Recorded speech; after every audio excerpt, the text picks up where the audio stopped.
I love the childlikeness of John Muir, how like St. Francis he was in his attunement to nature.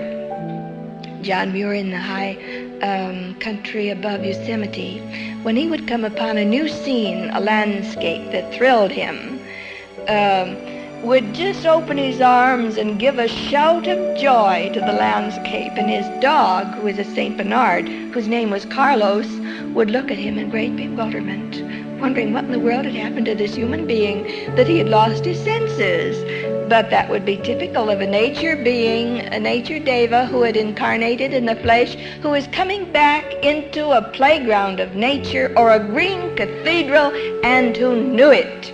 For remember, in nature, the keynote of the nature intelligences is joy, not something else, joy. And, of course, reverence to the very deepest and uttermost atom of their beings.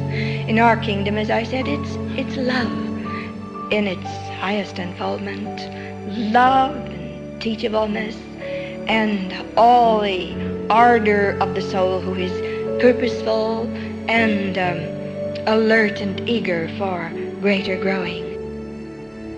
And as we advance, we find that these glorious naturalists are used as the prophets were used, and the seers and seeresses, and priestesses and priests, and enlightened masters were used to make man get awake to what is before him, so that when he sees the most minute life as well as the most unfolded and enlarged life as breathes through a great altar of a mountain, he will know what he confronts and know what to do about it.